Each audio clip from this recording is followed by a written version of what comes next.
Let's wait. Let's wait another 2-3 minutes now. All right, if you say so, a couple of minutes.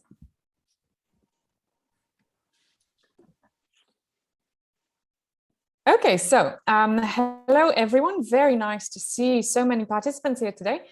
My name is Olga Pazanova. I am a lecturer at our department. The Department of International Relations and the International Laboratory on World Order Studies and the New Regionalism of the National Research University High School of Economics is holding its 28th session of our Eurasian Online Seminar today. Now, this time we don't only have one speaker, we have instead a whole panel with 5 very distinguished speakers. And the topic of our discussion will be the politicization of the COVID-19 pandemic, views from various countries and regions. Unfortunately, due to time constraints, I won't be able to give a full biography of each of the speakers, which they deserve.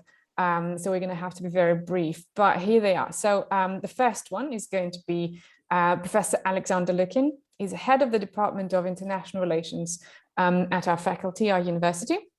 The topic of his brief talk is COVID-19 pandemic competition instead of cooperation. Alexander will give a general introduction as well and also outline several potential avenues to explore during our discussion.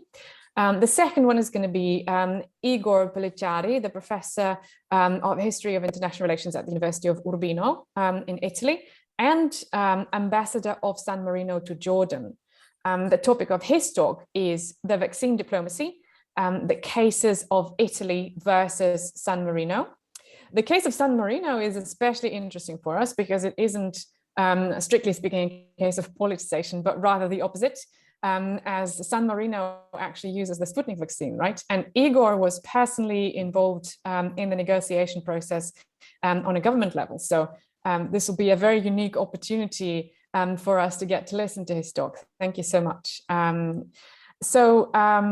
Richard Sakwa, Professor Richard Sakwa is going to be our third speaker today. Richard is Professor of Russian and European Politics at the University of Kent in the United Kingdom. Richard also happens to be lead researcher at our laboratory, which is a great honor for us, of course. And the topic of his talk is the politics of pandemic in Europe, which is also very exciting. We have some experts on Europe here present as well. Number 4, Andrei Krikovic, Associate Professor of our university, the COVID-19 and International Relations Theory. So as many of you know, especially the students, Andrei is famous for his work in the field of international relations theory. So his expertise here would be especially valuable. So we're very much looking forward to what Andrei has to say to us as well. And last but not least is our very own Vasily Kashin, Deputy Director at the Center for Comprehensive European and International Studies. The topic of his talk is the COVID-19 pandemic and US-China confrontation. This is the so-called very hyped topic, very hot in the international relations at the moment. So we're very excited to see Vasily here, who can give us all the new information on the subject. Now, once again, for our panelists, if you could please limit your presentation time to 15 minutes. After this, unfortunately, you'll be rudely interrupted by myself, which is the nature of my job here today. And if anyone from the audience would like to participate in the discussion and ask a question, you're very welcome to do so. Please write your name and the person you'd like to address along with a question, with or without the text of the question, however you prefer. If you'd rather ask it in person, just write down your name and we'll include you in the list. But just to let you know, all of the questions come after all of our 5 presentations in the second half of our session. Now, I'm very happy to give the floor to our first speaker, Alexander. Thank you very much. Yes, thank you for coming to our seminar. It's the first seminar in such a form where we have a panel of very important panelists. Speakers. I only wanted to give some short introduction to and give some personal observations about the pandemic, I'm of course not an expert in the medical side of the pandemic, but I think it kind of intensified some political trends, which were, some of them were already there, and also created some new reality for us political scientists and students of international relations, which we could take into consideration and which are very important to our field. Well, the main thing I would say is that the pandemic showed, and the treatment of the pandemic by various states and various governments showed that the sovereign state is not out of the game.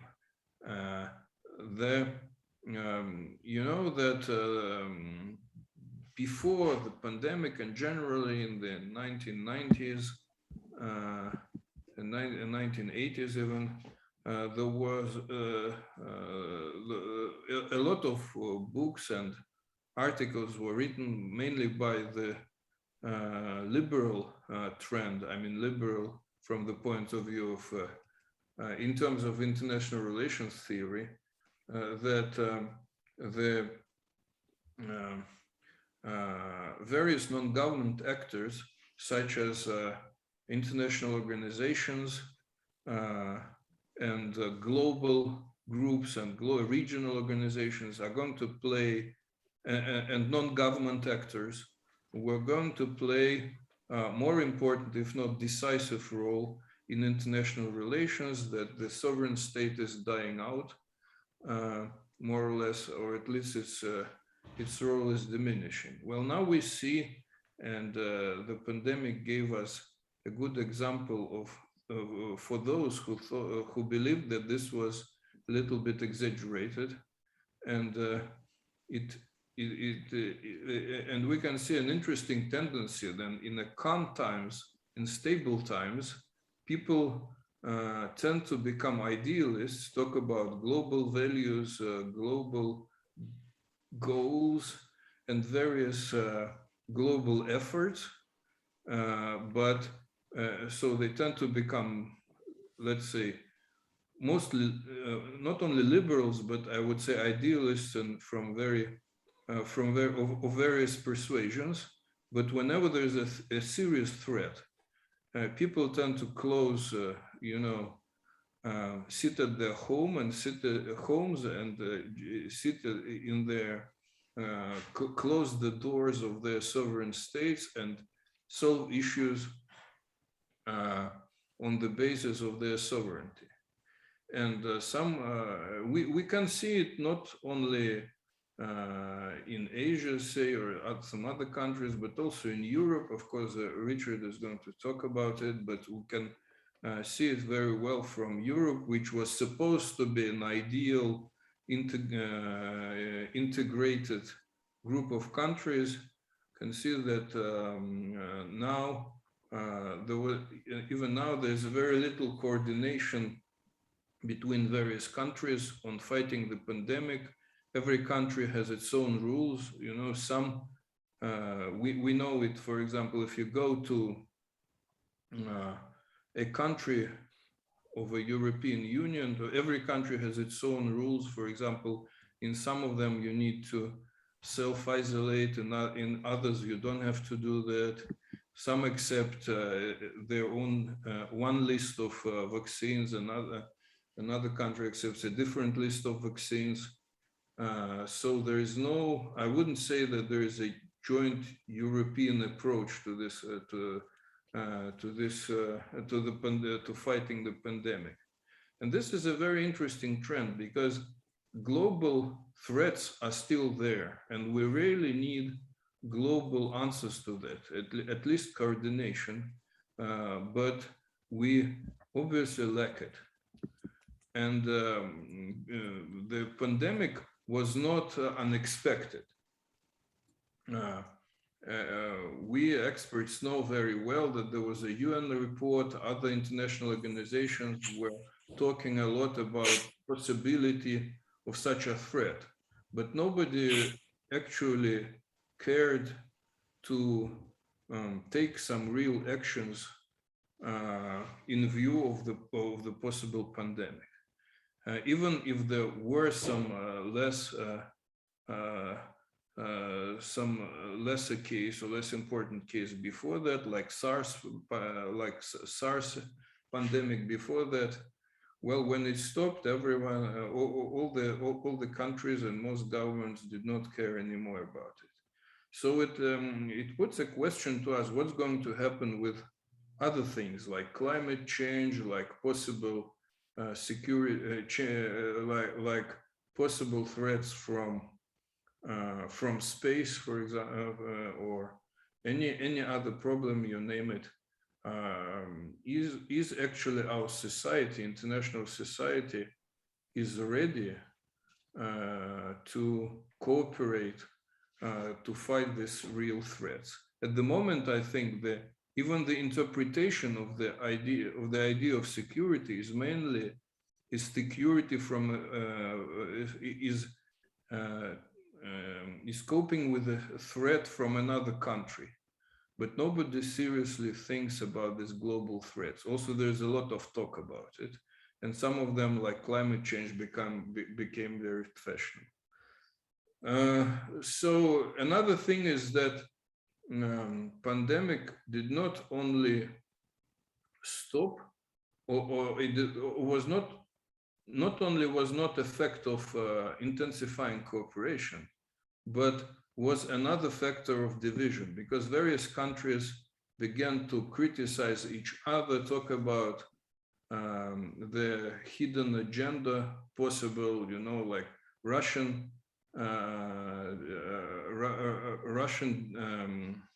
vaccine diplomacy or Chinese vaccine diplomacy, as if there was, when China wanted to sell or even give its vaccine to other countries, you know, the West criticized it for pursuing some policy of gaining more influence in this or that part of the world. The same thing happened in San Marino. I think Igor is going to tell us about it, or in Europe, because if Russia gives or sells its vaccine to, say, Serbia, people began immediately to say in the West that this is because Russia wants more influence in Serbia, but not because it just wants to get more money for selling this thing, or just because it's very natural to say your production instead of, you know, so somebody else's. And so this political aspect of intensifying political struggle instead of intensifying dialogue is also very important. So I'm going to stop here, and I hope that other speakers are more specific about all these problems and maybe many others. So thank you very much. Okay, so I didn't have to stop you there. Thank you very much, Alexander, for outlining some of the things that we can discuss later today. Professor Igor Pellicciari, please. So Alexander is going to show us your presentation now.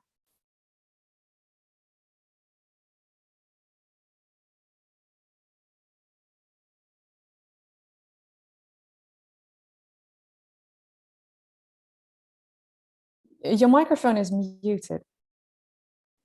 Unmute, yeah, sorry. So what I'm going to present, so first of all, thank you so much for the invitation. What I'm going to present you today is taken from a book I'm finalizing in these days for Routledge on reframing foreign aid in the COVID era. And this is the historical part, which is more connected with the current key studies, one on Italy and the other one on San Marino. So I gave a title, you know, of course, it's a catchphrase. You have always have catchphrases when you're talking about aid. And so it's summarizing one of the specificities I'm going to present you today, which is a situation in which we had a poor donor and a rich recipient, which is when you have foreign aid among states is quite rare. Before going ahead, I want to thank Andrei Krickovic, who has been a great support to advising me how to frame this within the existing IRE literature. So thank you again for that, Andre. So can we go with the next slide, please? Okay, so the starting assumption is that, which was quite surprising during the COVID crisis, basically from the very beginning, all international relations have been seeing a predominance of aid between states. So interstate aid has been vectoring, channeling most of the international relations from the very beginning of the crisis. And I'm going to act here, focus on three phases. So the first 18 months of the pandemic progress. So the first phase would be the virus outbreak, let's say February to June 2020. The second phase is when the virus got stabilized in Europe and expanded in the rest of the world. And that will be from June till October 2020. And then the third phase, recurrent waves of infection until June 2020. That's the period I'm observing. We can already say that we had two different type of aids, health aid between aid initiatives, aid policies between public institutions and between states. In the first phase, we had mainly emergency medical supplies, and these were masks,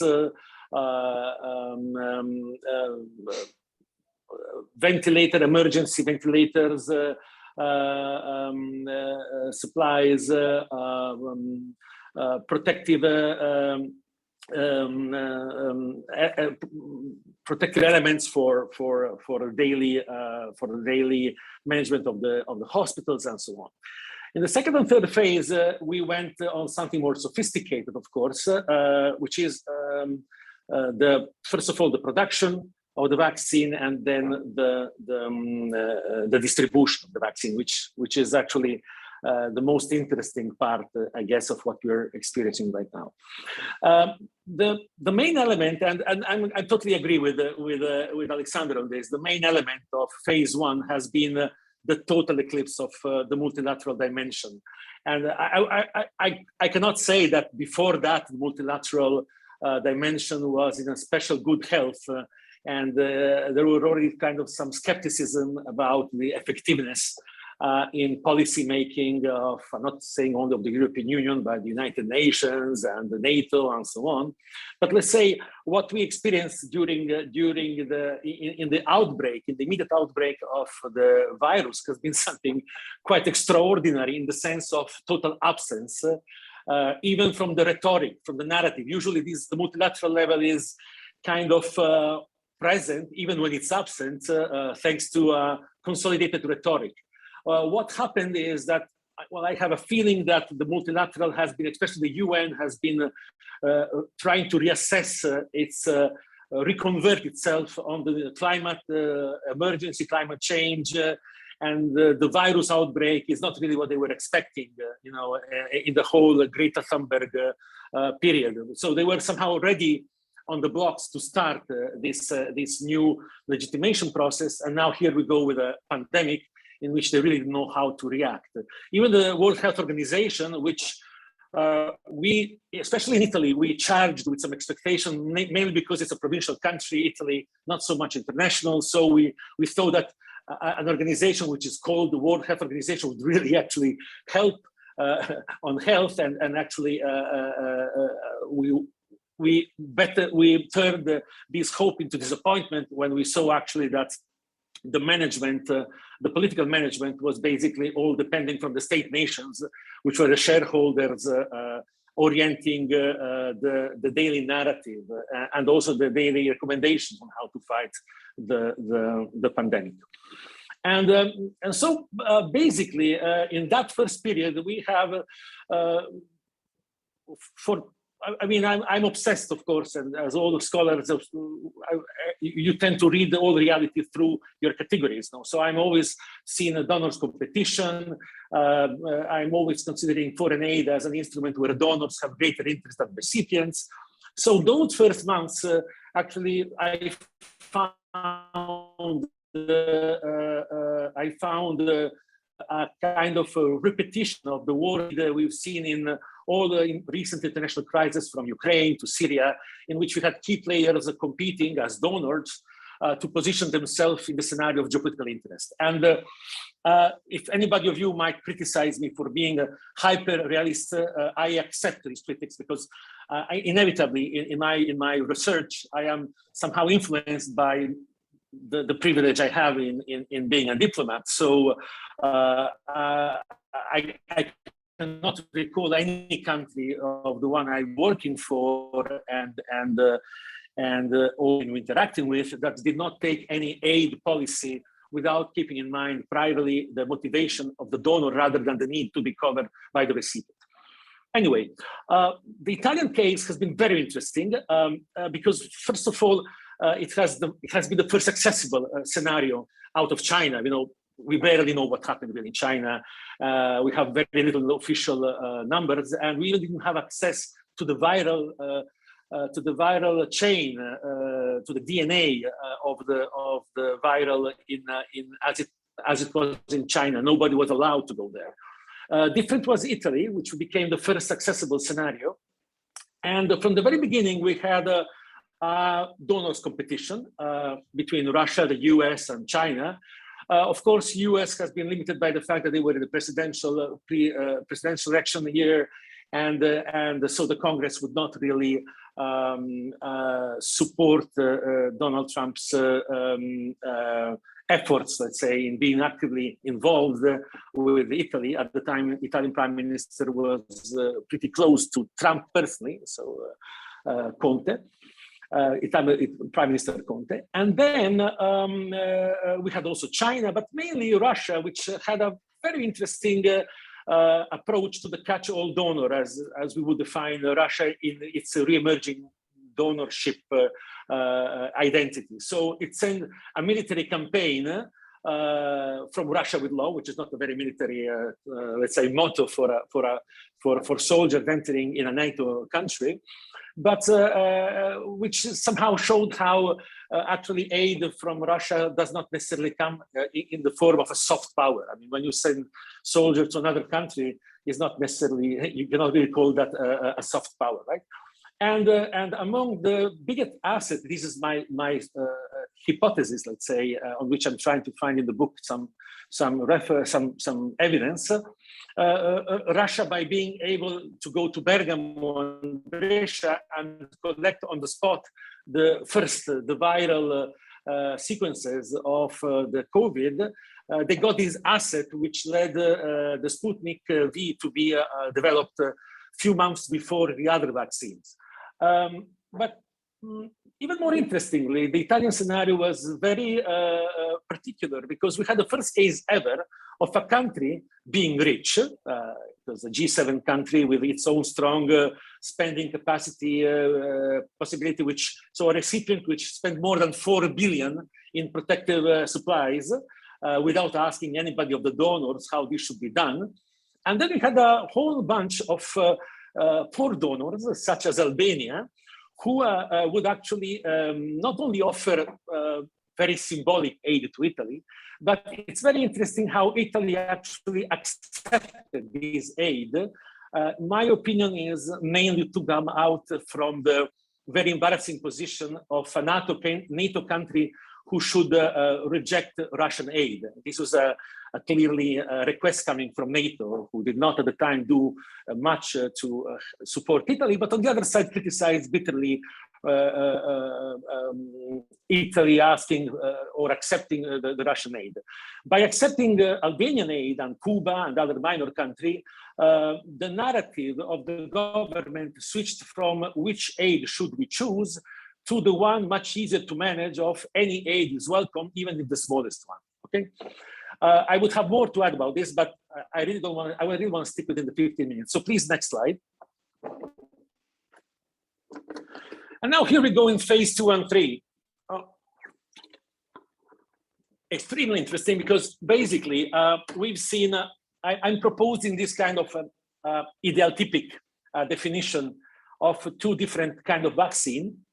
One which we call the Western economic commercial vaccine, and the other one is the Eastern geopolitical vaccine. Now, for the West, we basically consider all these commercial vaccine, mainly, of course, the AstraZeneca, but mainly the Pfizer one, Pfizer-BioNTech. And then on the Eastern one, we have China, Russia, but mainly Russia, because, you know, China invested in the vaccine diplomacy, but not that as much as Russia, because China, we know, tends to support other countries through economical ties. It has the capacities, while Russia is, economically speaking, has a very small capacity to support other countries. And the real edge of Russia being a superpower today is still in the technological edge, let's say, compared to the other competitors. So this goes from the space until the military technology and so on. So I think that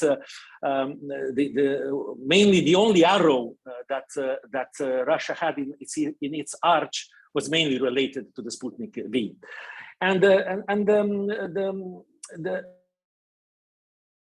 we had a clash between these throughout the whole phase 3, in which on one side we've seen the Western side being totally driven by private and commercial logics. We've seen prime ministers trying to, depending from private and commercial strategies. And on the other side, we've seen Russia, here will be the vodka in the 70s, you know, the best vodka was to sent out of the Soviet Union. So somehow the vaccine has been treated as very basically uncontested, because in this period, I'm talking about Serbia, Moldova, other countries where the US and the European Union had been main donors until very recent years, have been totally absent. And while we've seen Russia trying to take this role, entering in these countries and somehow substituting themselves as the main donor in the emergency. Now, of course, it would take me much more to discuss about this, but again, I stay at your disposal for eventual questions or later on for another seminar.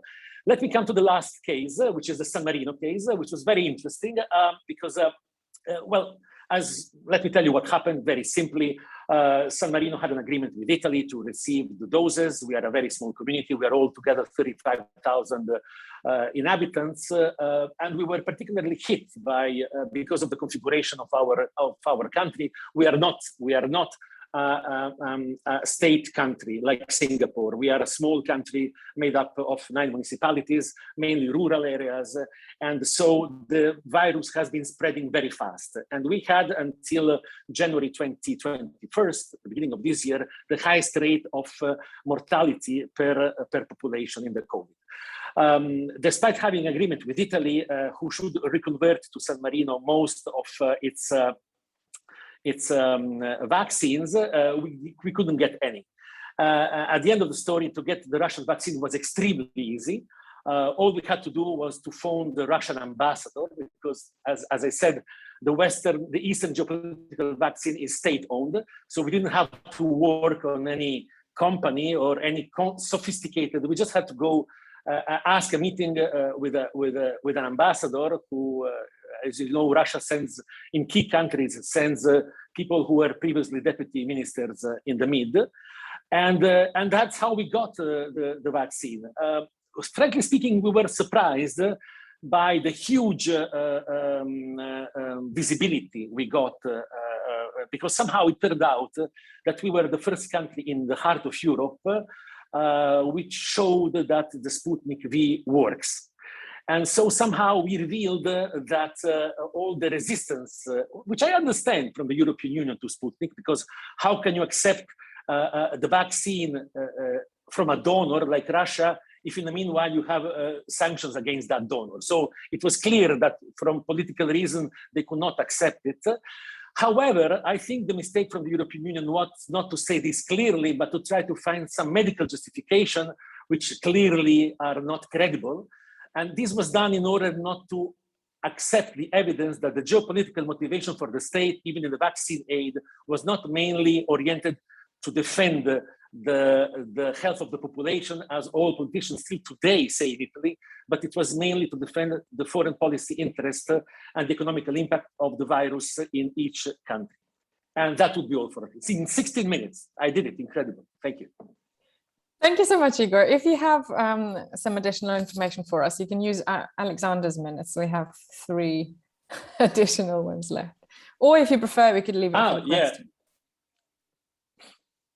No, I will. Sorry, because I'm flying with my iPad, so here I'm not sure I'll be able to say until the end. No, it was extremely interesting because on one side, it was very interesting, the dynamic between, because you should know also that San Marino is a country which is neutral, but it has the highest percentage of US citizens, double passport in the world, even higher than Canada. So you can imagine that when we went, when we had a meeting with the Russian diplomacy, which I had the honor to cooperate together in the past, we were very clear about the fact that we could not, we would not present this as a geopolitical decision. We would put forward the narrative which all European governments say, in front of an emergency, the health of our citizens is most important. Of course, make no mistakes, in San Marino, we had a pressure. In a population of 35,000 people, you don't need the media to talk to your people. You go to the bar for a coffee and you meet them. And if they're upset, they will let you know directly. So you don't need to, you don't have this compensation capacities, filtering. And but on the other side, so Russia did a very geopolitical presentation of this.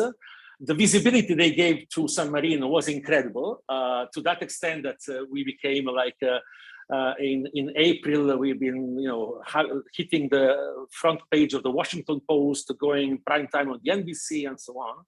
But on the other side, which is very interesting, San Marino has been tying its relationship with Italy, because as you can imagine, we are an enclave in Italy, so we cannot really challenge the Italian diplomacy, which was put in a quite embarrassing situation, as you can imagine, especially with the new government of Mr. Draghi.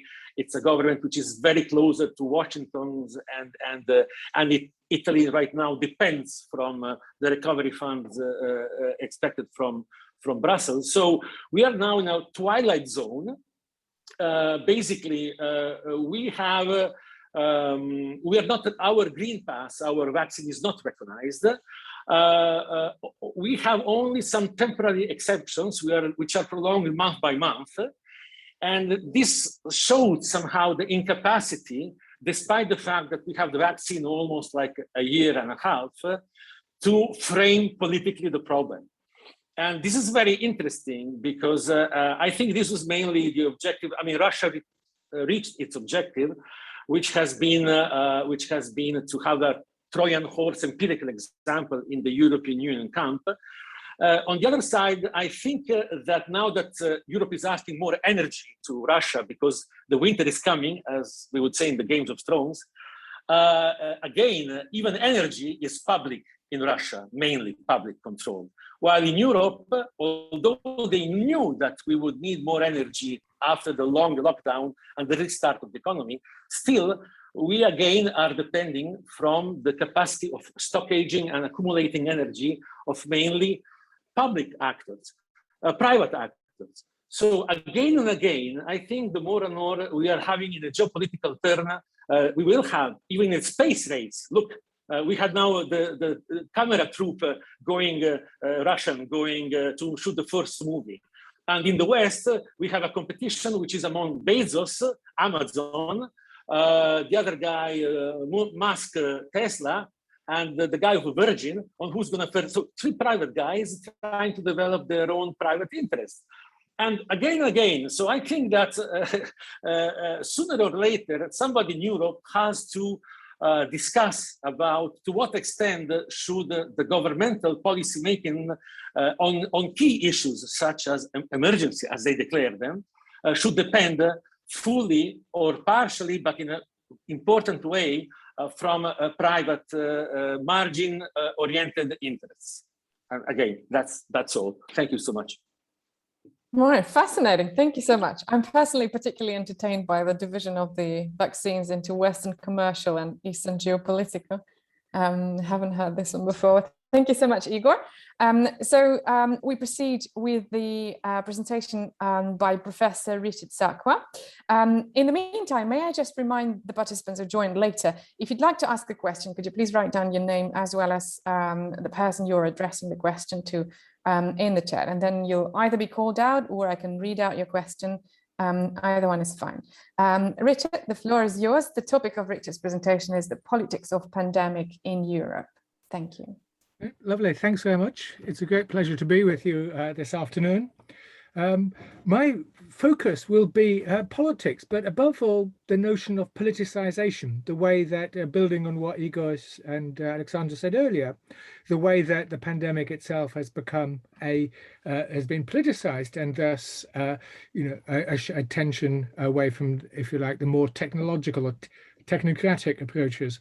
So clearly, a public health emergency on the scale of this COVID pandemic is a supremely political event, with the politics here defined as a contestation over the fundamental principles of the organization and management of public life.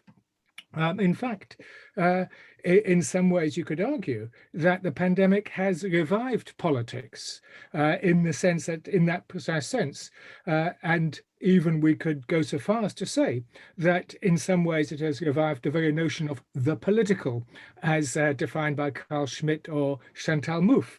In other words, it really has brought to the surface fundamental questions of how we should organize ourselves. Already we've seen Professor Lukin referred to the return of the state, and we've seen in Igor's presentation the way that has worked in practice. So the politicization of the pandemic in the UK and Europe, therefore, is hardly surprising. Incidentally, I'll be separating out the UK from Europe, and so I apologize in advance for a rather Brexity feel to the whole issue, because we no longer feel ourselves in any way particularly European. And it raises three sorts of questions. And the first one is the basic social contract between the state and society. The provision of security, of course, is the fundamental issue, has been since Hobbes's approach to these things, and the responsibilities of the former, that is the state, to the latter, and the obligations of the latter to the former, the citizen individual responsibility to achieving public health goals. The second big sort of question is the basic social contract between the individual and society, the degree of personal responsibility for safety and public health. And indeed, this has raised fundamental questions as we see throughout the relationship of the work-life balance, as our human resource managers put it in universities. This balance of, and it's really raised, actually, if you like, not just the politics of it, raises fundamental existential questions about the character of modern liberal society. The third big sort of raise political issues emerging out of this is, if you like, precisely the very nature of a liberal society, with the basic idea of Hobbesian liberalism, in which you sacrifice a certain amount of freedom for security. And, you know, many people look, Boltanski, Tevino and others, who have precisely said that liberalism is precisely a way of control, social control. And what the pandemic has done has exposed the sinews of control. And this comes into conflict with more libertarian approaches, which have been very reluctant occasionally to impose what some would argue would be the necessary curbs on freedom for the public good, and a balance to be drawn between saving lives and saving the economy. In the UK, we know that the Boris Johnson government has been and is rather on the libertarian side of things, and the argument has been that it was at least a month, possibly 6 weeks late in imposing the restrictions in March 2020. And, you know, the statistics suggest that several tens of thousands of lives were lost as a result. So this brings these issues fundamentally full square into the center of attention. As for the imposition of restrictions. This again raises the question in which the role of the exception becomes the new normality, the exception of public health controls, curfews, the management of the labor process, support for workers. The whole stack of stuff has emerged, and indeed restrictions on travel, etc. And the danger is, and a lot of our libertarian friends have been arguing, that this has, if you like, ratcheted up the extent of the modern liberal state, which, of course, many people would argue is a highly interventionist state in the first place. In a famous book by Dinan, Why Liberalism Failed, makes this argument that it's become too ambitious, the modern state. But this massive state intervention in personal lives, in public policy, in even employment, is not Keynesian. So this is an interesting approach. It's it's a different sort of public management. And of course, we've just seen the discussion between the role of public versus private health and testing, and the degree to which the management of the crisis should be outsourced. And of course, this is a huge division and debate in the UK, because we have a very extensive National Health Service embedded in local health authorities, a very long tradition of public health management. And yet, when the pandemic hit, a lot of this was marginalized, and instead, for example, test and tracing, which was outsourced to a lot of those companies, which have now become sort of, well, how can I put it? They've substituted for state action, and always, of course, taking a cut and not always providing the public goods. In the UK, we have spent, and it's a big issue now, £37 billion on test and trace. This is all the software and the mobilization of tens of thousands of individuals to phone and so on. And yet, I think that, various reports of the Public Accounts Committee of the House of Commons and others have suggested that a vast amount of this money was wasted. And the argument, which a lot of people would make, is that this money could have been funneled into the public, the state health system at the local and a national level to provide finances which are desperately needed, instead of which so much of it has been wasted. And we're talking about a massive sum here. We're talking about £37 billion just for that one program, quite apart from the provision of PPE, personal private protection services, and so on. And so this is a fundamental question. I just, before still in this, if you like, opening comments, to take up Professor Lukin's point about the globalization question and about the return of the state. I think it's a fundamental question. And, I just add, there's another dimension to it. Globalization of the classic post-communist form, not before 1989, but afterwards, it did stress deterritorialization, that there'll be flows, scapes, all these fancy words to say that the nation state is over, that we're all going to live in a post-national environment, etc. That's certainly the case, and what the politics of the pandemic has demonstrated is that the local is important, local management all the way down. But there's another element as well, I think, involved, is that this post-communist globalization also was, if I excuse the term, but detemporalization. In other words, time itself was squashed, time itself was abandoned, because, how can the neoliberal state really do planning? It can't. It doesn't do it. It just doesn't think of the future. I remember when I was young that we all got very excited when we were looking forward to the opening of a new nuclear power station, a new motorway, something like this. We just don't anymore. We hardly get excited about this technological adventures. Building a new bridge is a bit of it, but it's this idea of planning for the future. And what the pandemic and the politics of the pandemic really has shown in European context is the need to precisely plan. And, in the UK, we had two major reports, in which all of this, after the swine flu and the SARS and all of that, which were lucky escapes, maybe this one, by the way, is not the bad one. There's another big one coming, which is going to be even worse, which we need to start planning for. In other words, all the recommendations which we had, and European states, by the way, also had, And that is, stocks. You need stocks of personal protective equipment. You need stocks of medicine. You need to have adequate beds. And in the neoliberal state, we've had what's it called, rationalization. Russia has also suffered from this. Hospital beds reducing. In the UK, we're far fewer per 1,000 population than on the continent. So those issues. So time and planning and thinking about the future is back with a vengeance. So can I just say that while we're still talking about this, it's not just that the state is back, but the pandemic has intersected with so many different things. It has intersected with two major processes, in my view, which need to be separated out. On the one side, you have deglobalization, the latest issue of International Affairs, the Chatham House Journal talks about it.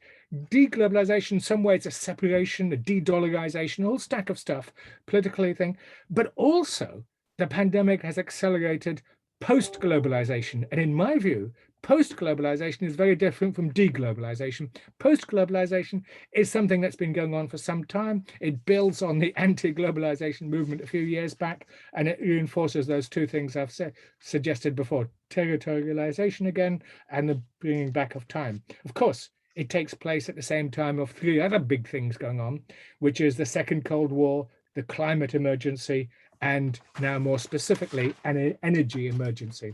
But I'll leave that to one side at the moment and just very briefly talk about politicization of politics in the EU, European Union. Here we talk about the big issue at the beginning was the collective purchase. We've talked, Professor Igor Pellicciari has mentioned it, the collective purchase of vaccines and vaccine policy. But after a slow start, and of course, we in the United Kingdom took an enormous amount of pleasure in the failures of EU collective policy in that sphere to prove just how clever we were to have Brexit. But of course, we are now, as always, after that bombast and bluster, only to find that our European friends have overtaken us in all sorts of respects. This collective purchase has been used politically to justify the EU, that it's working. And, Ursula von der Leyen in a speech 2 weeks ago made this absolutely explicit, and many others as well. Though, of course, each specific policy is tailored to the needs of each nation. And it's a classic EU thing where the supranational element and the national walk hand in hand. It's also, of course, for the first time, the COVID response funds, we're talking about some 750 billion euros. This is quite new for that there's a collective EU debt in the form of bonds. Now that is, a major step forwards. And again, if we're talking about a ratchet effect, it's this new territory, and a pandemic has accelerated that. And also, so this post-pandemic recovery then intersects with one of those other big things we're talking about, which is the environmental crisis, and of course in the form of the Green Deal of the EU. And so it's, in other words, post-pandemic recovery then blends into the zero carbon economy and all the other stuff. And of course, just a quick word on the European Medical Agency and the approval or lack of it for Sputnik V. Again, we've touched on this before, but this is the politics of it. There's a big debate whether how politicized it has been. One has to say that some of the information, the lack of third wave testing or trials earlier really was a major setback. Demand for information, but clearly it has been a politicized issue in the way suggested earlier. Just a few words about politicization in the UK.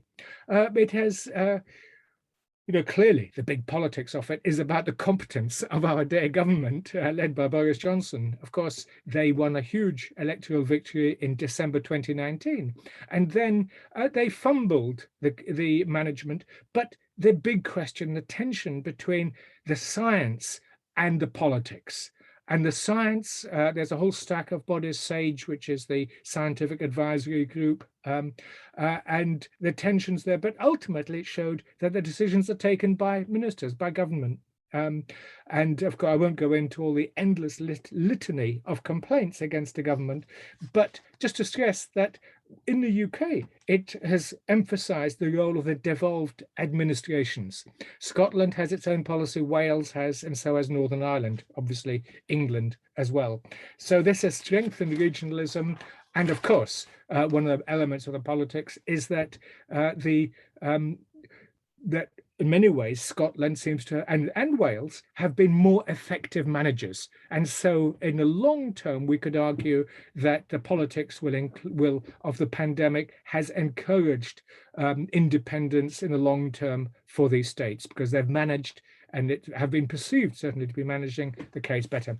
So my final point would be that you could argue that as this pandemic, that we've had not enough politicization in the way that I defined it at the beginning.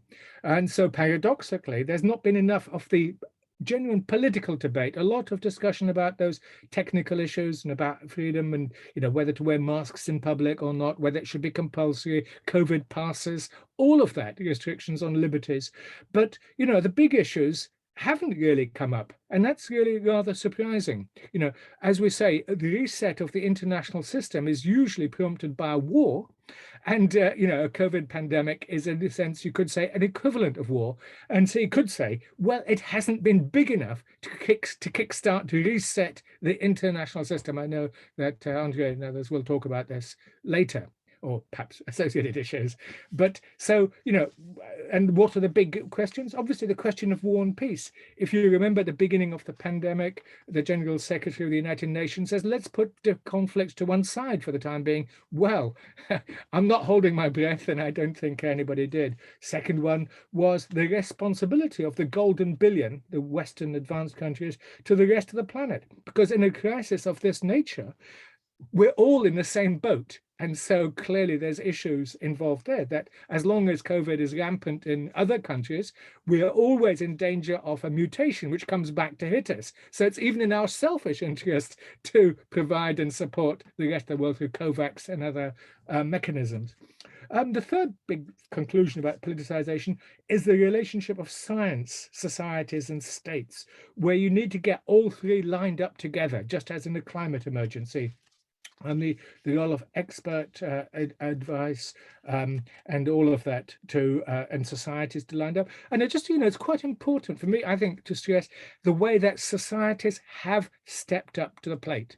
That in the UK in particular, when the lockdown was happening, everybody, commentary was quite clear. And I think this applies to Italy and France and Germany and other major countries, and all countries actually. The populations did what they were told. When the message was clear, when the science was, as it were, lined up with the politics, it worked. And astonishing, just as in wartime. And I think was quite impressive, which shows that, in other words, the potential for mobilization for public goods is there. And so when I say not enough politicization, well, let's think of a more positive, progressive agenda, which people could well line up behind. And it shows there's a potential latent, the same way as the Trump election in the United States showed a desire for change, though it took a rather pathological form. Nevertheless, the desire was there.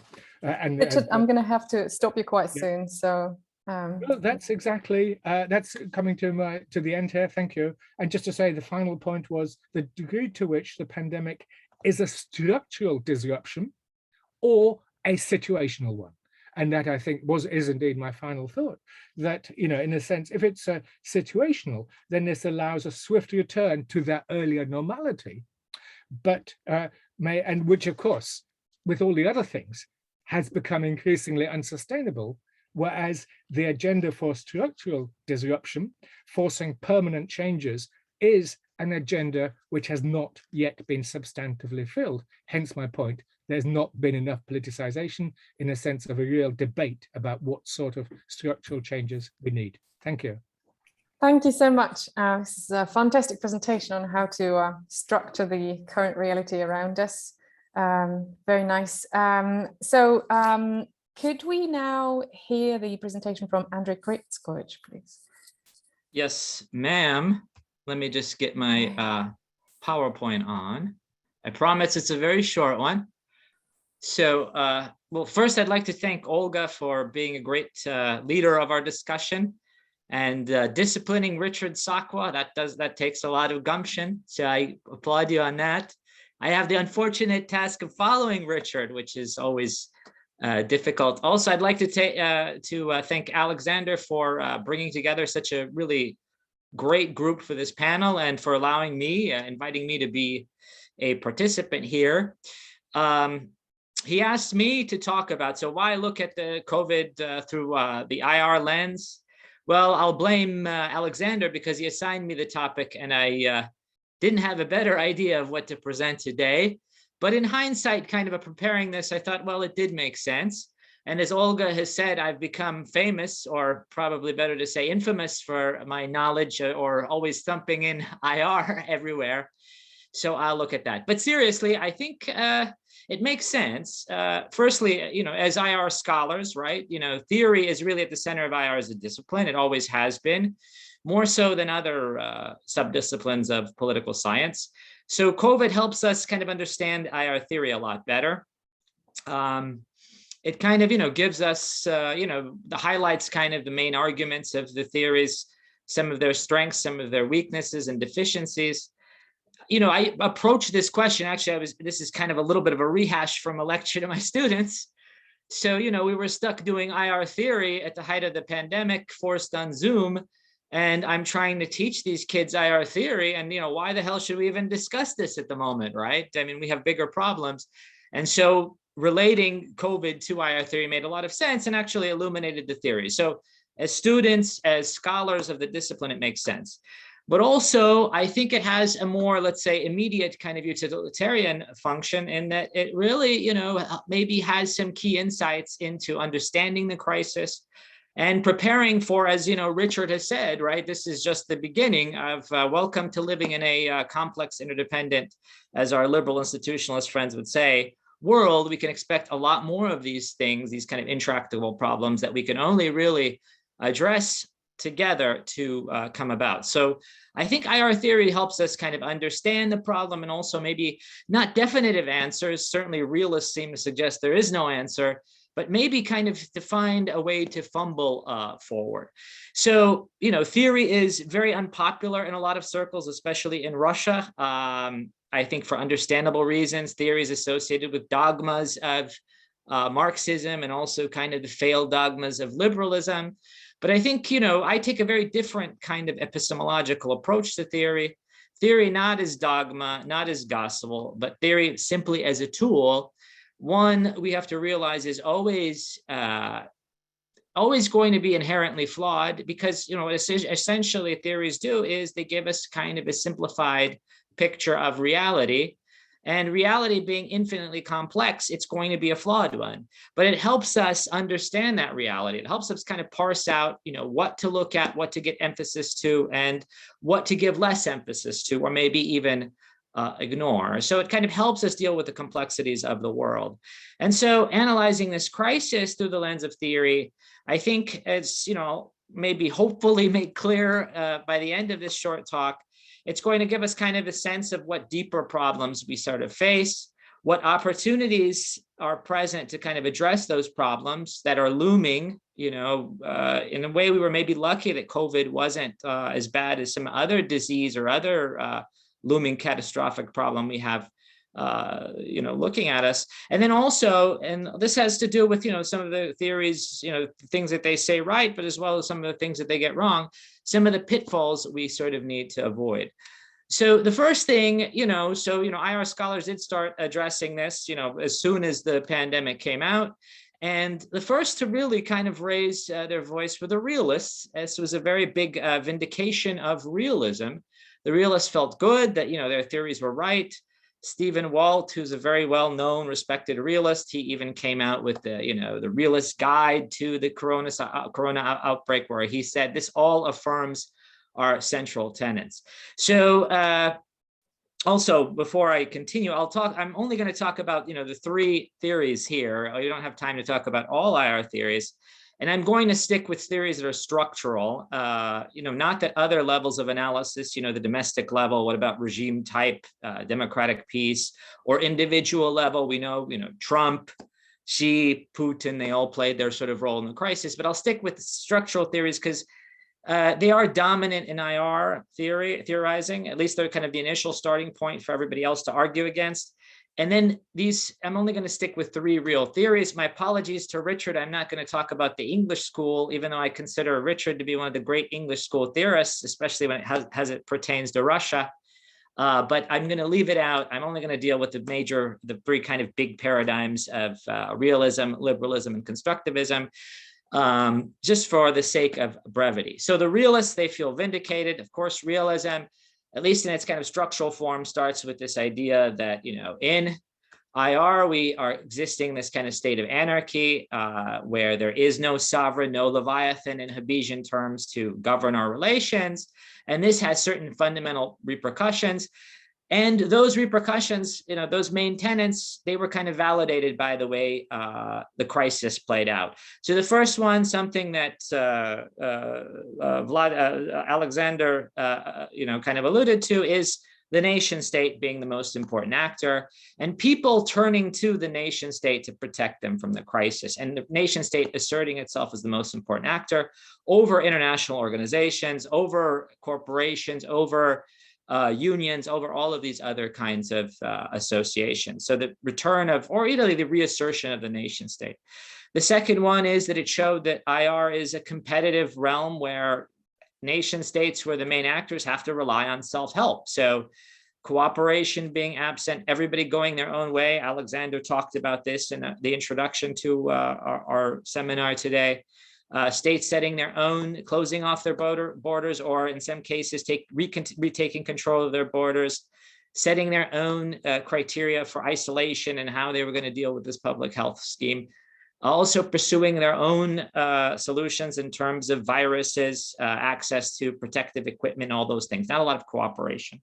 And also the final one is this cooperation was utterly lacking, despite the fact that we have a globalized world, that we have institutions that are supposed to coordinate it, that we have commitments to this.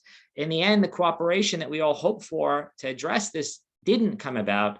And realists have a very clear explanation of this that we saw play itself out. You know, the fact that, you know, states were, you know, self-help, you can only rely on yourself. Also, states were taking advantage of this. Richard talked about the Sputnik vaccine not being recognized. So using vaccines, all of these other things as political footballs, being wary that some other state might do better. In the US, you know, press, media, there are a lot of concerns that China was reemerging first from this crisis. It had controlled it, right? And then that even leading to this narrative that China was responsible for the COVID crisis. So all of these things make cooperation very difficult under these conditions of anarchy. Cooperation happens under realism, especially American, kind of these hegemonic stability theorist type realists. You know, they point out to the fact that you need a hegemon, a strong state, right? Cooperation comes out of the realities of power. So what was going on at the same time, something that predated this crisis, is, you know, the decline of American hegemony. And that's been a very troubling fact for American realists, that, you know, the end of unipolarity would lead to us not being able to address these kind of global problems, because there's no one to kind of provide leadership, coordinate responses, and at the end of the day, provide those public collective goods that we need out of their own pocket. Others, you know, and, you know, there's a realist tradition outside of the US, right? They're in Europe, also Russian, Chinese realism. Well, they were a little bit more hopeful about the end of this unipolarity, seeing it as maybe, you know, a more even distribution of power would lead to more kind of democratic outcomes. And maybe, you know, giving everyone a stake in the world system would be a way to bring everybody together in these kind of times of crisis. But nevertheless, the realism, even though it, you know, it's very good at kind of diagnosing these problems, it doesn't give us an answer. In fact, it's kind of this fatalism at the end of the day where there is no kind of answer to it. So realism, you know, good at diagnosing the problem, good at warning us, of telling us what the problems are, not good at finding what the solutions are.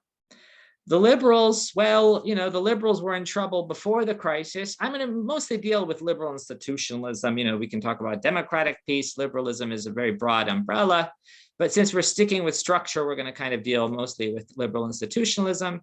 So the liberals have been under fire for a long time, decline of US hegemony, the Trump effect, Brexit, all of these things, the fraying of this liberal institutional order. However, there's an argument within liberal institutionalism that in the end, even though we have US decline and the US may be no longer playing that, that leading role, underwriting the institutions, providing the collective goods, liberalism will survive, liberal order will survive, because it helps, deal with all of these kind of collective action problems. So this is, Cohen and Nye's famous argument for the after hegemony in 1980, the big 1984 book, that, everybody, in 1984, in the early 80s, it also looked like US was in relative economic decline. But Cohen and Nye saw that, liberal hegemony was still in place because everybody had this kind of interest in having the institutional order survive, because all of these problems of complex interdependence came up to the fore. So from a liberal perspective, COVID-19 might be this kind of wake-up call we all needed to show us that in a world of complex interdependence, we can think like realists, but if we do, we're not really addressing the main security problems we all face, right? So wake-up call, kind of a, post-World War II moment. Richard said that, after wars is when you have all of these changes, right? A major crisis is needed. COVID-19 was, and I remember Joe Nye came out with, this argument. Cohen echoed it very hopefully that this would wake us all up to the need to manage complex interdependence and set our differences aside and move forward with, this kind of liberal order. Nevertheless, and this is where realists kind of come back again, all of these problems of power, of asymmetries, we might be interdependent, but they, some guys are more interdependent than others. Some are more powerful than others. That can give you power over the other person if you're giving aid, as Igor talks about in his work, right? The Trojan horse, aid is a Trojan horse, where it allows you to play power games, allows you to have influence over the other actor that aren't really considered in liberalism. Social constructivism, another major school, useful here.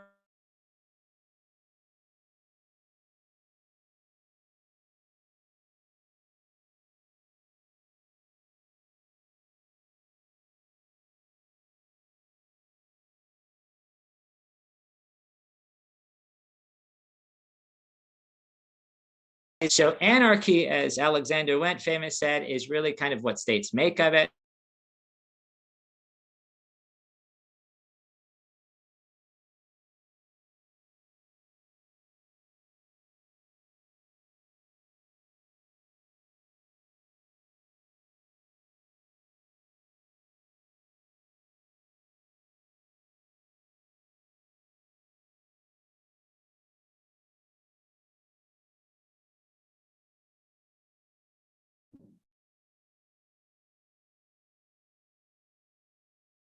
I think Andre's connection has dropped, or yeah. Andre, we can't hear you.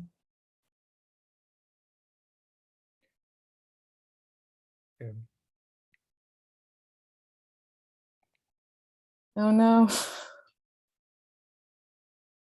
Disappeared. No, what Andrea is doing, I think, is rebooting. So this has happened, Yes. I think, in the earlier sessions. So Right. back with us in a couple of seconds. Might be the internet. Anyway, I really enjoyed a lot listening, both Richard and Andre. Thank you so much. It's so interesting. Thank you. Thank you very much. Yours is unfortunately, I have to leave soon. I was chatting here, preparing a chat for everybody. So in case you have questions, you can, here I am. You can contact me at my email address at the university. I'll write it here down. Thank you so much, Igor.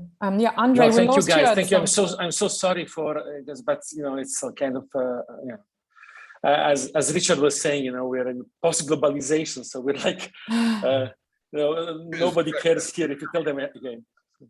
Yeah, we're very sorry, much guys. It was cut off. It was cut off. Where was it? Was it at constructivism? Just last 30 seconds or so. Last 30 seconds. So, well, I'll just end that, these theories offer some ways out or some, insights. Realism tells us what the problems are, but it doesn't give us solutions. liberalism, it identifies that, we are all in this together, that, these problems are created by complex interdependence, and we have a rationale, a logical rationale for solving them. Constructivism gives us kind of these pathways for changing our ideas, especially, and this is something Alexander talked about, securitization, states. We're used to thinking of states as the main security threat, but the real threat to us comes from these complex problems of complex interdependence. So it shows that maybe we can change those, but it also alerts to, they're very hopeful, these constructivists, that, we can change, and that change is always in a positive direction. So I'll say these don't offer answers, but, thinking structurally is important for identifying kind of, where we are, but we shouldn't think structurally in terms of, a teleological kind of determinative way. So, from the liberal or this constructivist perspective is that we're headed towards a better future. From the realist is that we're stuck in this kind of tragedy. Kenneth Waltz, the father of structural realism, one of the great fathers of systemic kind of thinking, said, listen, my theory is a theory of international relations. I can explain grand patterns, but it's not a theory of foreign policy. I can't explain what happens day to day. A lot of other factors can go into that, and leadership, one of them.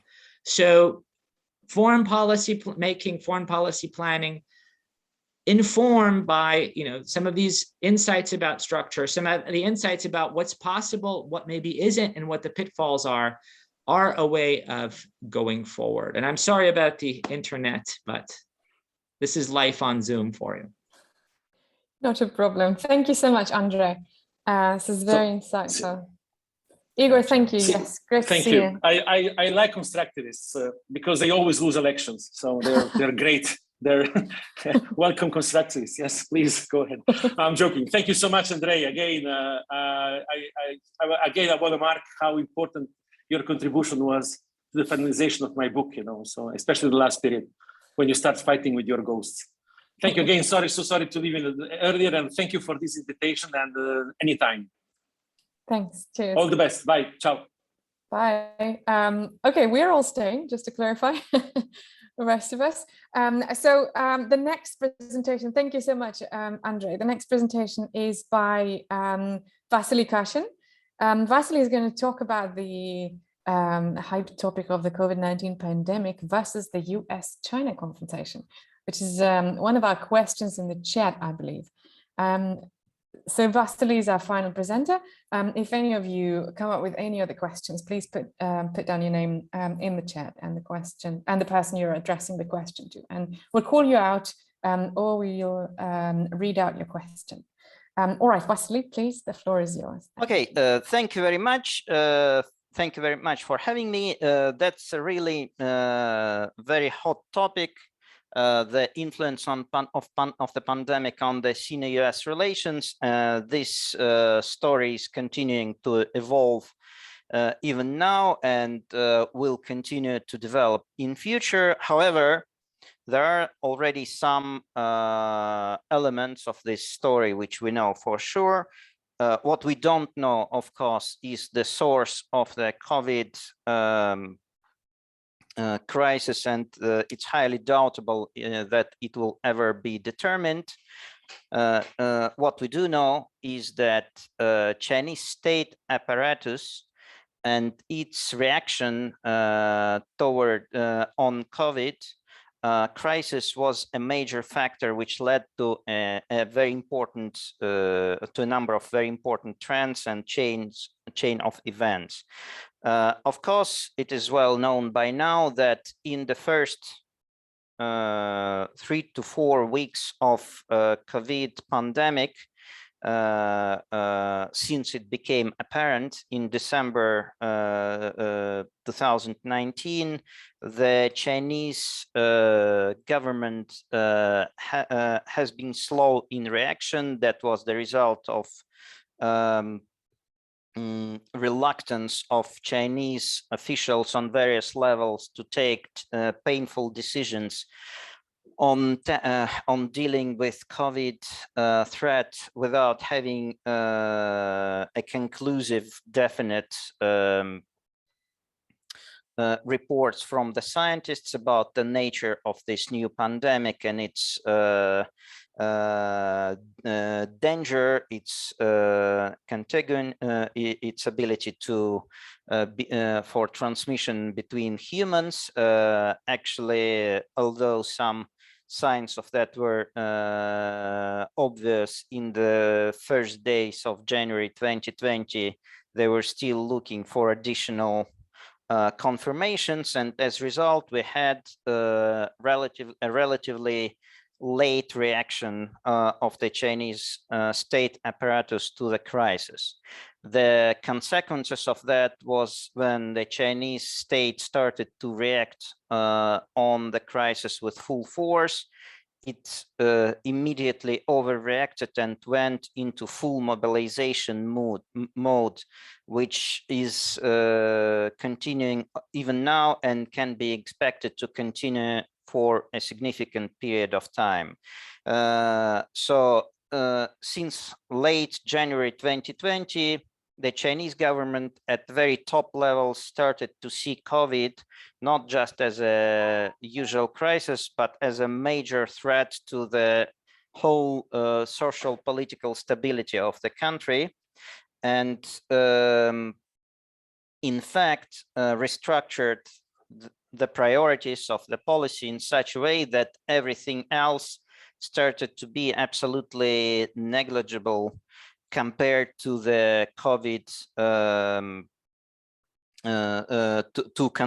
compared to containing COVID and maintaining stability in the situation of pandemic.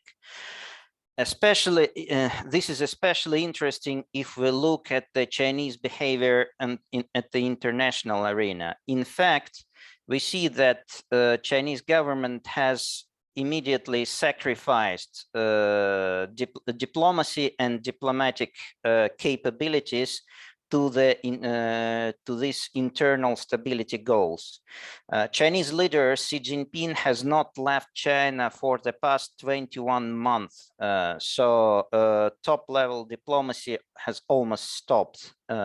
He's unique among the leaders of major countries in that Russian President Vladimir Putin, US President Joe Biden, and Trump before him, European leaders, they all gradually resumed this kind of top-level personal diplomacy and moved around the world, although at much slower rate than previously. The Chinese, they just sacrificed that, in spite of the fact that traditionally Chinese diplomacy has paid special attention to to the personal contacts between the leaders, and Xi Jinping used to be quite active in going around the world. Another even more striking feature is the functioning of the Chinese embassies all around the world. Chinese embassies are kind of unique. They still, after 2 years of pandemic, maintain very strict limitations to the contacts of their diplomatic staff with outside world. Actually, each embassy has just a very small number of top diplomats, which are regularly going out and maintaining more or less normal contacts with their local counterparts, while most of the diplomatic staff in the embassies has ceased their traditional meetings. The Chinese used to be extremely active in that, and are mostly staying in on the embassy territory, just reading the media and writing report basing on that. So it's incredible. People are just living in such state for 2 years. If you, at least among the other embassies present in Moscow, they're probably the only one working like that. The same approach can be represented in many practical areas of cooperation. China continues, of course, to pay huge attention to the traditional ties with to the close partners like with Russia.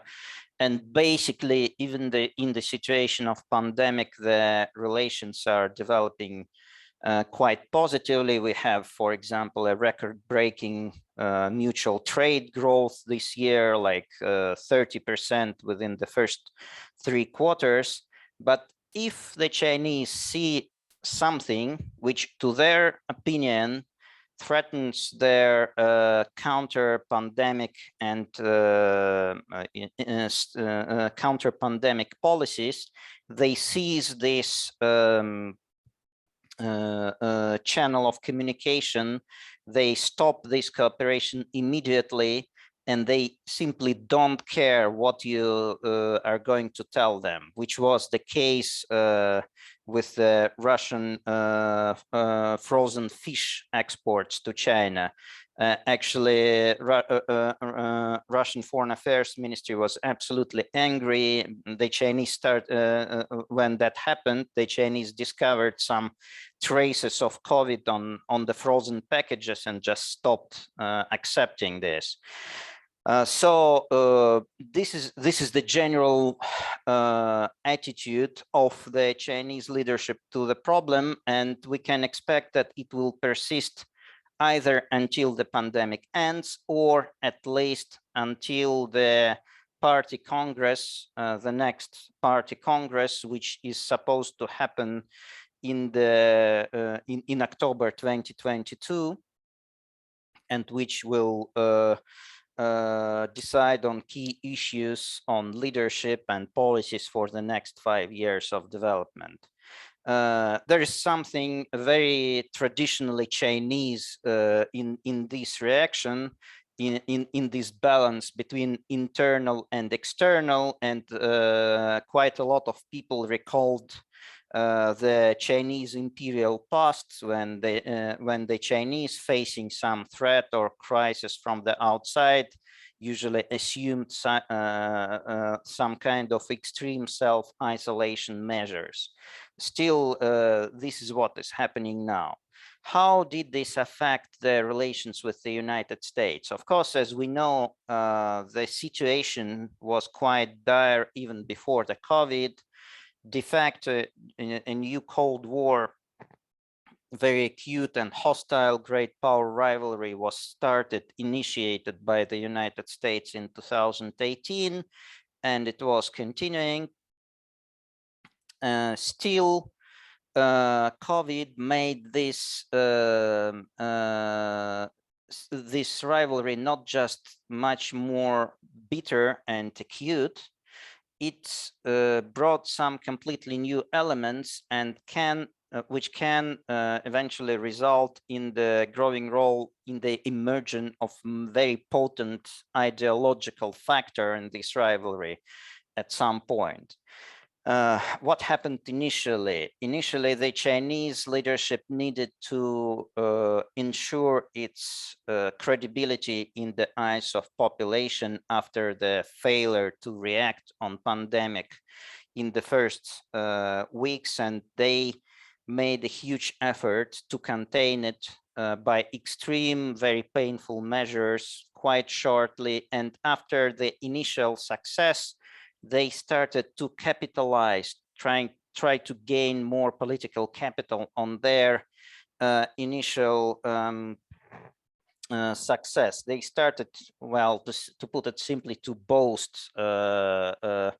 They started to tell everyone about the great success of their counter-pandemic efforts, and that could not be just contained inside of China. We saw it spreading outside. The Chinese embassies all around the world posting triumphalist news about how China gained victory over COVID and how it was performing much better than all these Western countries. And that resulted in quite significant discontent in other countries, quite significant deterioration of their relations with other countries, a number of scandals, especially with countries like France, where Chinese ambassador was specifically called to Ministry of Foreign Affairs and handed a protest over his comments on Chinese counter-pandemic policies. And we could see the peak of these Chinese statements probably in April 2022.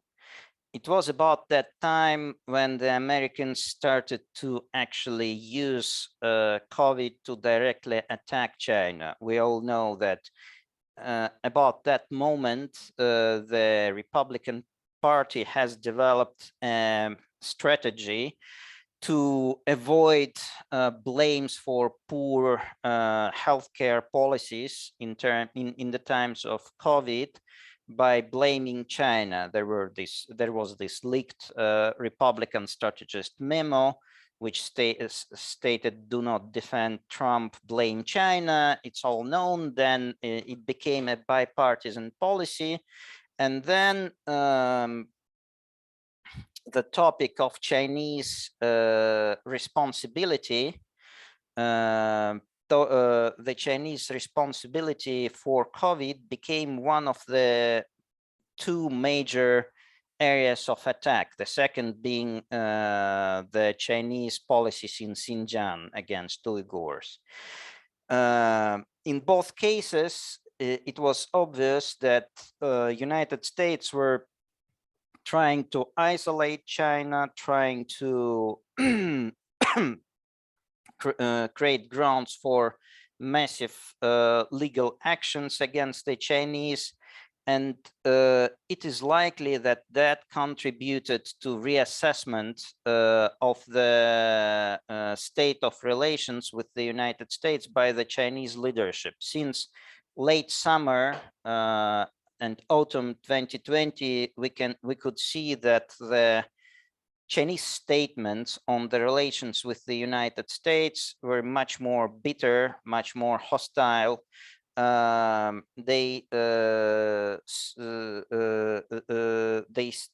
started to attack United States directly, and at some point we could see that they joined Russia in some of the traditional accusations against the United States. For example, for a very long time, Russia was the only country which was attacking US practices of placing military biological laboratories all around the world. And then China just joined Russia in those accusations, making similar statements about the American military biological projects. The last attempt, which was to stabilize relations, was taken immediately after the election, the U.S. elections, and Joe Biden's administration coming into White House, and it resulted in disastrous Anchorage meeting between the Chinese and American foreign policy and security officials, which everyone could see, public accusations, grave breach of diplomatic protocol, and that was probably a point of no return. The key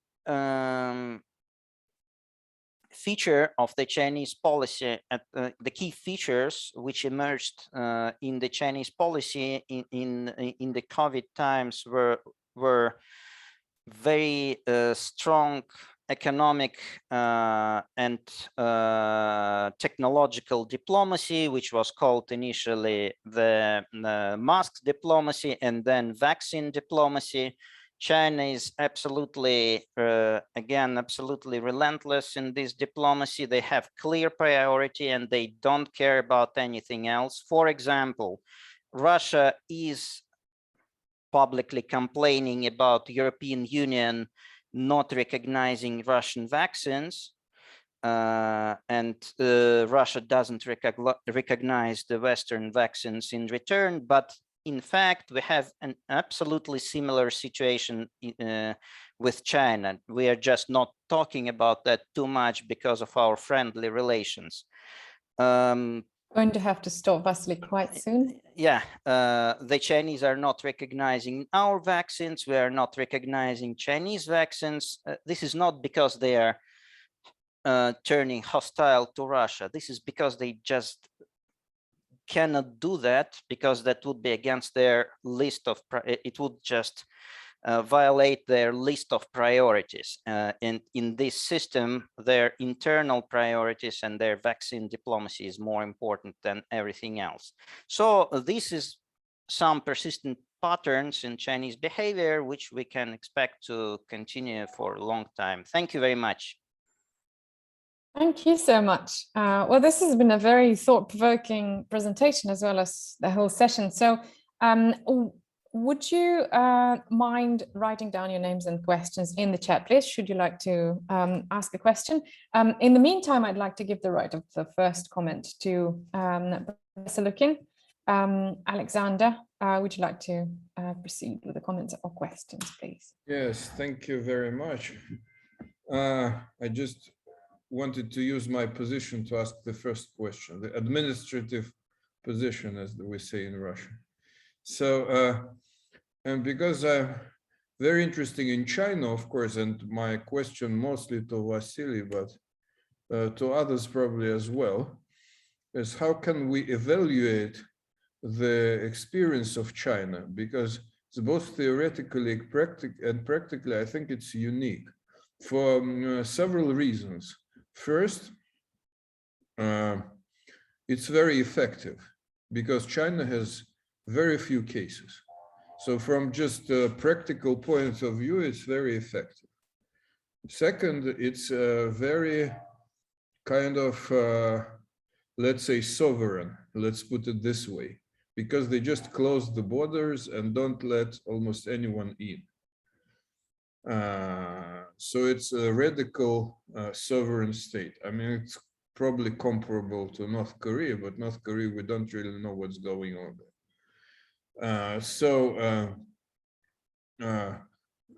It is also interesting. Well, someone said, I forgot whom, but someone, I think it was Richard, who said that who put a position between or that some countries were mostly fighting for people and others for economy, or there's a position between like people's livelihood and economy.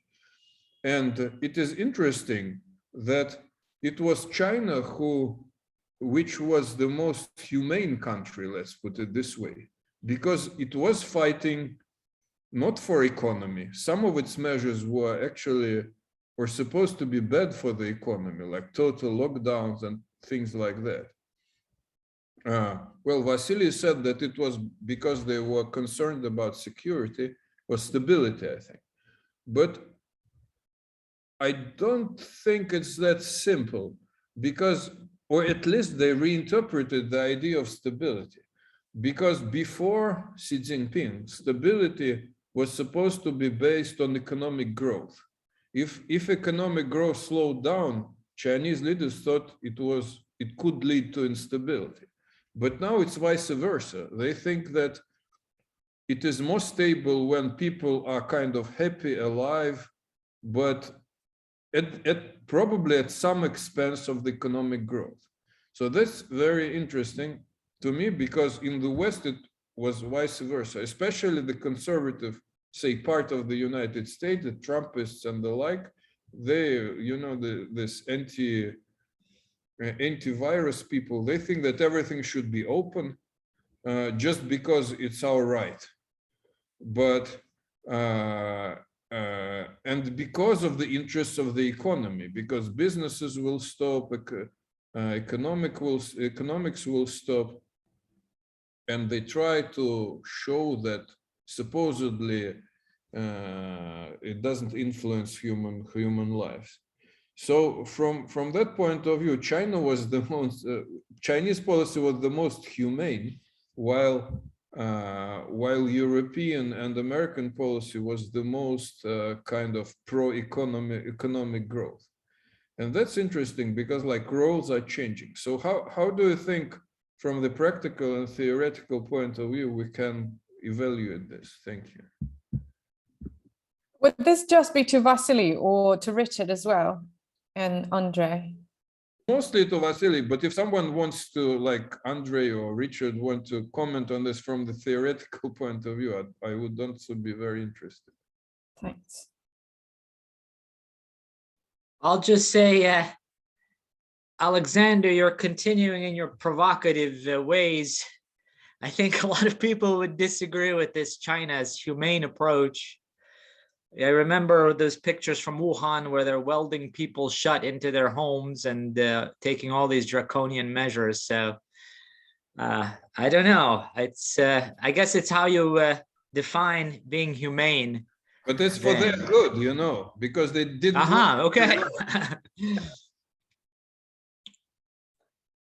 I don't know how that would go over from a liberal American kind of perspective, but okay. You're the IR expert here, you tell us. Well, it wouldn't go over very well. Right, thank you. Vasily, what do you think? Well, we know that some time ago, Chinese Communist Party started to deprioritize GDP growth among the and put more emphasis on other elements of development, for example, the distribution of income, social welfare, healthcare, etc. So it's not really surprising that they decided to sacrifice GDP growth for a short period of time. They used their unique capabilities to impose the government's will on the society. Of course, there is an understanding that no other country in the world, at least no other major country in the world, would be capable of achieving this kind of limitations and such a strict regime. Even other East Asian countries would probably not be capable of doing so. Even North Korea, as far as we know, they closed the borders, but they don't have this kind of limitations inside of the country. At the same time, there are a lot of elements of what the Chinese done which still remain hidden. We can see that the statistic looked good, but now in 2021, we have a number of simultaneous and sudden economic crises in several fields. We have a real estate crisis, which is very severe and happening right now. We have government crackdown, anti-monopoly crackdown on the Chinese high-tech companies. We have government crackdown on the private education businesses, which also has some causes behind it. And we see the current energy crisis, and all of that simultaneously happened the next year after COVID. So probably the extreme measures which were happening in the first 2 quarters, especially in the first quarter of 2020, and which led to very severe economic downturn, which could be understated by the official statistics, had something to do with all these effects which China is experiencing now. So a lot of bubbles which have been accumulating over decades are now bursting, and a lot of rules in the game in China are changing right now. Thank you. Thanks very much. Richard, could you comment as well, please? Yes, just to say that this question raises the fundamental issue, which has been much debated, which is whether authoritarian or democratic states have proved most effective in responding to the pandemic. Briefly, I think the answer is there is no simple correlation. I mean, clearly authoritarian states have, we're talking about, well, I was going to say have done quite well at a certain point, but some democratic states as well. So I think that it's quite clear that, that it's the determinant isn't so much the regime type. It's then, and which raises larger theoretical questions. It isn't so much regime type, but it's what I suppose what state capacity and, which isn't quite the same, but obviously linked to state efficacy. That is the coherence of the leadership, the ability to formulate policies and such like. And sometimes this has been done in democratic states, sometimes, well, like South Korea, for example, but Singapore, a different example. So it's both culture, if you like, and ideology, which are sort of intermediate variables in responding to that question. And so China is obviously an authoritarian state. It has had a mixed type of response, but yet, I think that Alexander's view of a humane policy is an interesting one. But to agree with Andre, it's a humane policy pursued inhumanely, which perhaps characterizes the system more broadly. Thanks. Thank you so much. If I could add, yeah. If I could add, just from our experience here, we live in an authoritarian state that wasn't so good at managing things, and it doesn't necessarily come down to government policy. It's the lack of social trust, social capital, the social capital in society that's our problem here. So, some democracies maybe where that's an issue, such as the US, have done poorly. Others where that isn't. South Korea have done very well. So it goes beyond just this simple regime type approach, as Richard said. Well, you should clarify where you live exactly. The flag behind you is. I'm in Cuba. I'm in exile, and okay. people's democracy. Right, thank you so much. We have a slightly related question to what Richard was talking about from Jeremy Glass. Would you like to ask it yourself, or should I read it out, Jeremy? I'm going to ask to unmute your microphone. Yeah, hello, can you hear me? Yes. Yeah, it was a bit of a tangent because Richard, you touched upon liberalism and how it was somehow, states today in Western democracies were becoming more interventionist without being Keynesian. And so I had a thought, maybe could you tell me if you agree with this, the idea that maybe that's because, in a sense, the liberal state is doing its best to impose a rule against all that it considers almost necessary for the functioning of society in a way, through a complex bureaucracy, instead of pushing for initiatives of sort of spontaneous solidarity. And this is motivated by a fear of arbitrary power or arbitrary advantages. Yeah, just a thought. Thanks very much. Shall I answer? Yes, please. Yeah. Yes, and thanks very much, Jeremy, and welcome to Moscow. It's great to see you finally made it. Yep, thanks very much for the question. It's something which I think is a fundamental, if you like, the question of questions in this pandemic, is because it has exposed in many ways both the contradictions and achievements of the modern liberal state. I said before that the pandemic is going on when at the same time with lots of other things going on, big things, the Second Cold War, the climate emergency, the energy emergency, but perhaps one which I should have emphasized a little bit more, and that is the how can I put it, the ideological crisis. And of course, we in the UK, in England, and in the US, and a lot of talk about post-liberalism. And of course, this is being applied to Russia as well, that it isn't so much an anti-liberal issue, but as a post-liberal society. And if we're talking about that, it raises all sorts of questions. As I suggested earlier, that I'm actually reading now, the fantastic book by Patrick Deenan, which is called Why Liberalism Failed, which is basically along the lines implied in your question, and I certainly recommend having a look at it. But what I'd say, that what this has shown, the pandemic has shown, is that tension at the heart of the modern, not just a state, but liberal ideology. As you say, hugely interventionist, highly bureaucratic, and yet at the same time, you have within it a struggle for the soul of liberalism, which I suppose post-liberalist debate emphasizes. On the one side, for this highly regulated interventionist state, really reaching into personal lives, and obviously identity politics is part of that and wokeness, as we say. But at the same time, there is this certainly very vivid in England today. And I say England, I don't know what's going on in Scotland or Wales or Northern Ireland. We have to say this over and over again, but you'll get tired because I have to say it. I don't know what's going on there. But in England, there is this debate.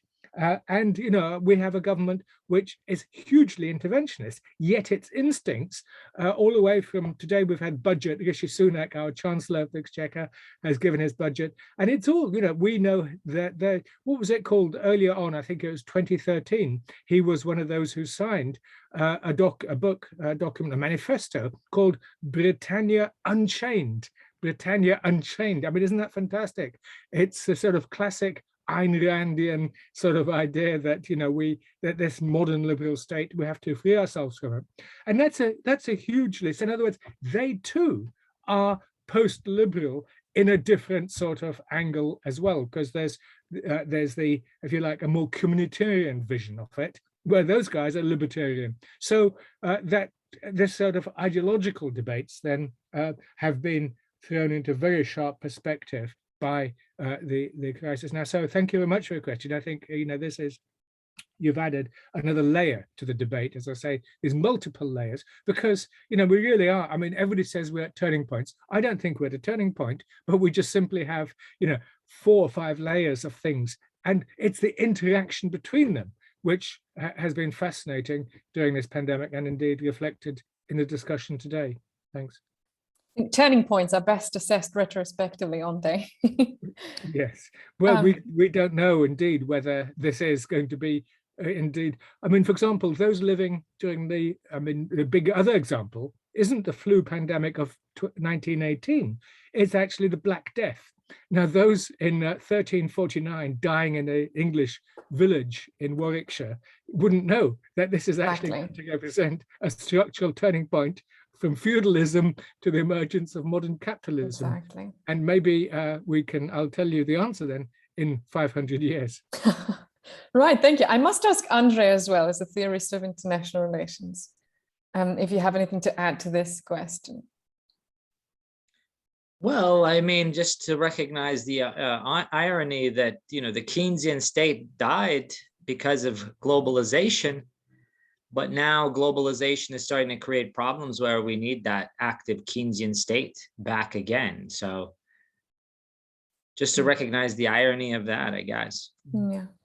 Can I just say that this, and thank you, Andrea, but just to say the Keynesian element is a bit of a big debate at the moment as well. What we're seeing, I mean, you're right, state activism, but it is no longer demand management. It is not classic Keynesianism. That's a fascinating angle as well. The state is back, interventionism is back, but is it accompanied by industrial strategies? Is it accompanied by, the whole panoply and penumbra of what Keynes would suggest? I mean, it's a debate. But it's I misspoke, not Keynes, but the interventionist state, right? It was supposed to get rid of it. It was a challenge to it. That kind of state no longer made sense along the whole, the end of geography, the end of nation states. And then the irony is it's back because of a problem that was kind of created by this globalization and this interdependence that was supposed to make it an anachronism. Yeah, it's ending in 2 ways, though. Post-globalization and deglobalization. So it's 2 endings for the price of one. I don't know. It's going to be deglobalization will be very limited. There are limits to it. I mean, look at these supply problems now in the United States. Are we really, going to head back to, to really kind of deconstruct all of these ties and these economic change and this cross-national production? I don't think it's really possible. Maybe in some areas, yes, and there'll be maybe a reluctance to enter into those interdependent relationships because of the experience of this crisis and not wanting to be vulnerable. But some of those things just seem like it would be just too messy to undo. Yeah, but the environment crisis is also emphasizing the need to shorten supply chains and all of that. So as I say, you can't see any of these things in isolation, but together. Sure. I think it's just a glimmer of post-globalization emerging. Deglobalization, of course, is what Russia and China are doing to insulate themselves from US, extraterritorial But sanctions. at the same time, they remain very globalized economies, very dependent on international trade. Russia probably now, when you think about all the revenues that are coming in because of higher prices of oil and gas, is probably exports are a much bigger percentage of Russia's GDP than they ever have been before. And especially to Europe, right? And that would be where you would want to kind of, we're going to need another seminar to discuss all of that. Well, we could go on forever, me and Richard. So thank you so much. So we have a question from Nivedita Kapoor in the chat. Would you like to unmute yourself and ask Professor Karshan, please?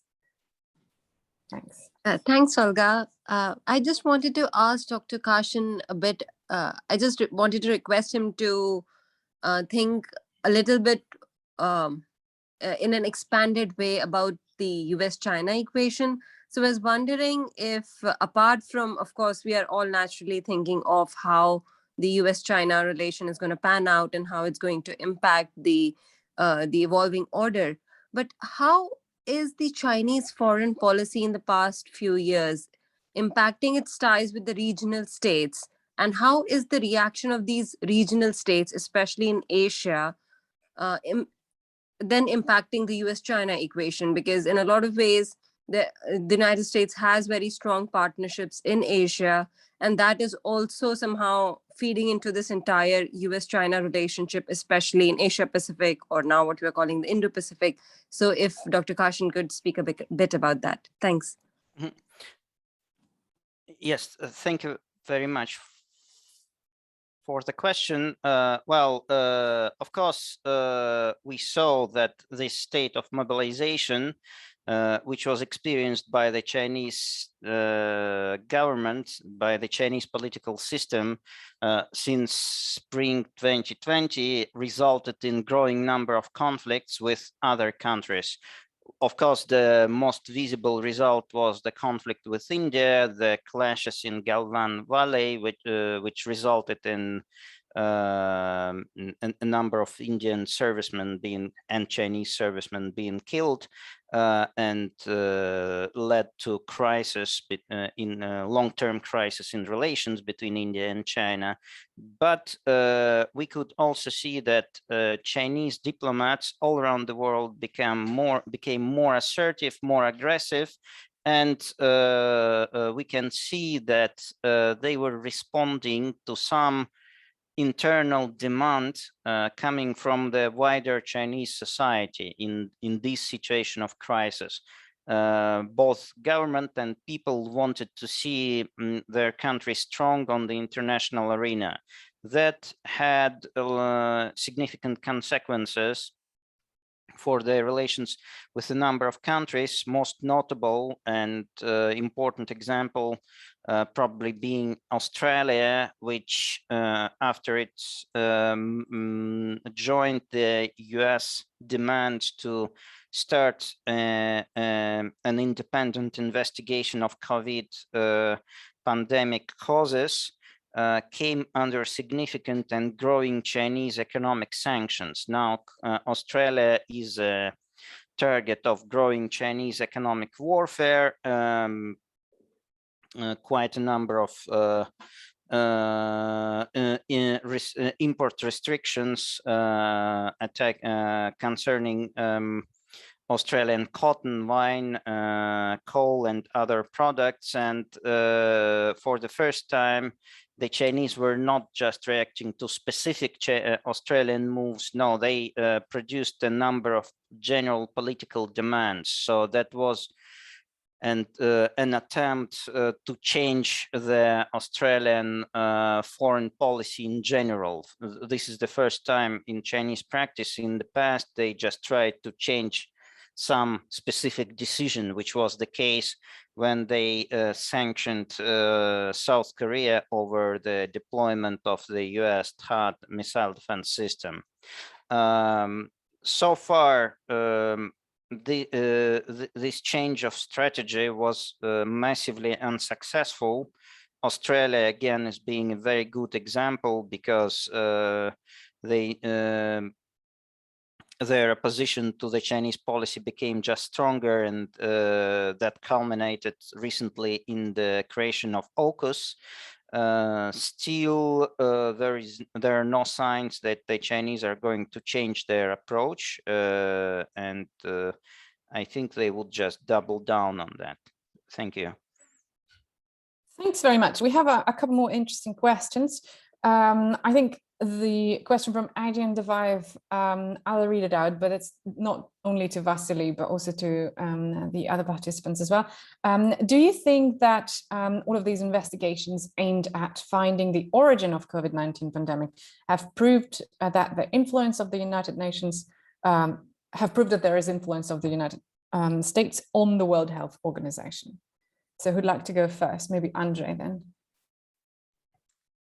Well, I mean, I think it would be that China is known to have the biggest influence in the WHO, considering the funding, a lot of it goes through China. So I don't necessarily agree. I would say, though, that there is good reason to investigate some of this. I think there's more to it than US propaganda, or, certainly it's being used in that way. Certainly it was initially used. This lab leak hypothesis was certainly used in that way initially to deflect, firstly, trouble away from Trump, who was massively incompetent and irresponsible in the way he dealt with the crisis. And as a result, what is a legitimate question? And we know if it did come from this lab, it's not just the Chinese that would be complicit. It would also be the US that was funding some of this research, and in fact, the entire scientific community for doing this kind of research.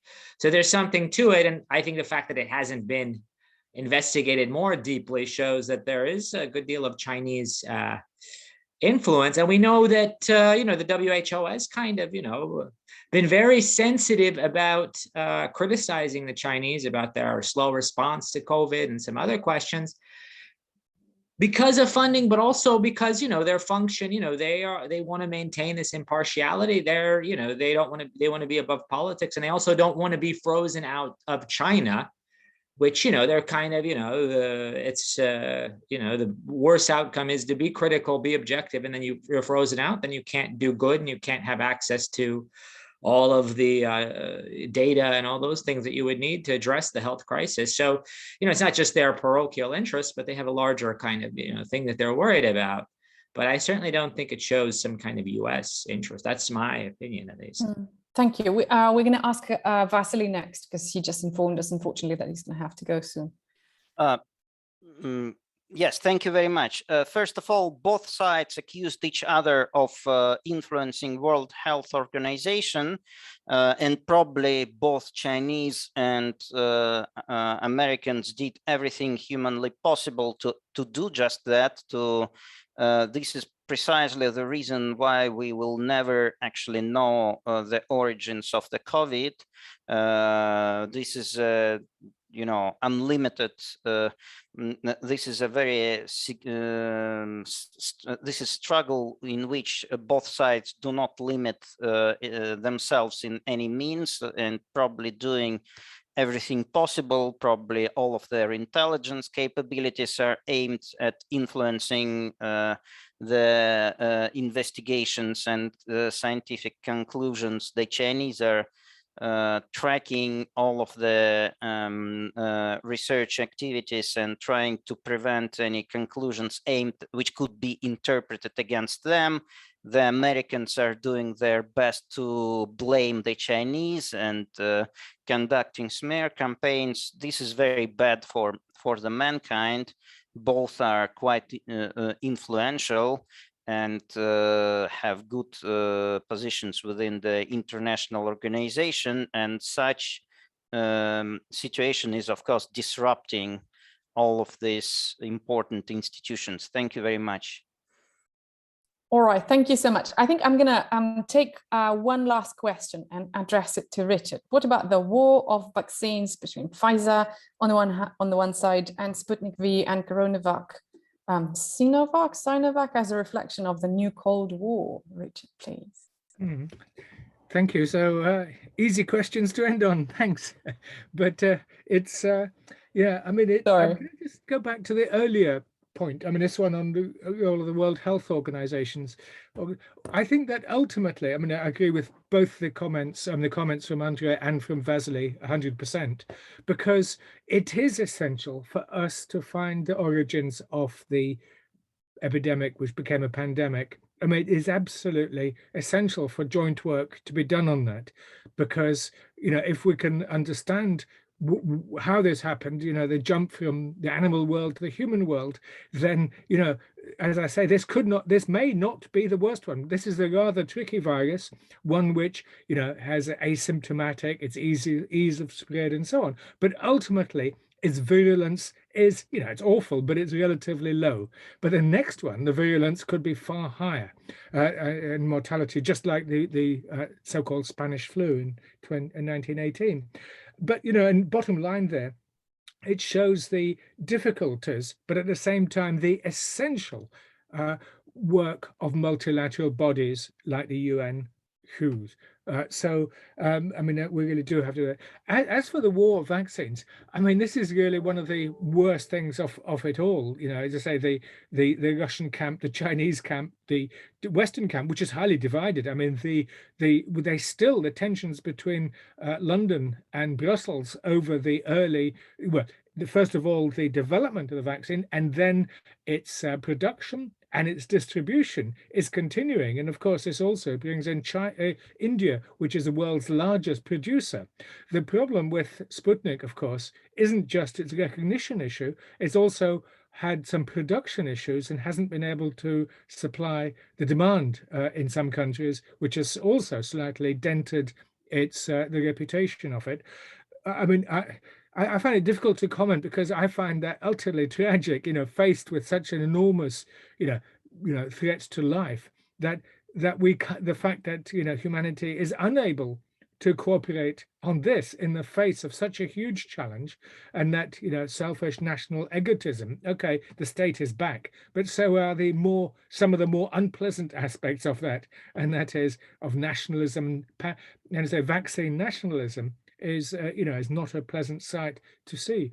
Russia was, you know, rightly proud of having developed Sputnik V first, but it then mishandled its introduction into the world. You know, they should have waited for third stage trials, perhaps, before going for it, and so on. And other countries as well. You know, England is hugely, you know, this vaccine nationalism of the Oxford, AstraZeneca Oxford vaccine. And so it's a sort of an affirmation of the success of the UK. I mean, it is. At the same time, of course, Pfizer, BioNTech is, you know, basically developed by, you know, a multinational team in Germany and production worldwide. So, you know, all I can call on is, you know, under the aegis of multilateral bodies, under the aegis of, you know, regional and World Health Organization, is for humanity to pull together COVAX and so on to actually let us hope that this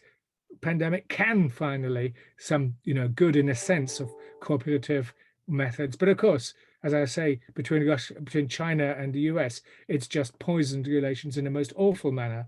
And that's one of the great tragedies of our time. And we'll look back at this and say, well, you know, if this couldn't bring back the nations together, then what can? Wonderful, thank you. Andre, any final concluding remarks? I think we're gonna be done with this quite soon. So.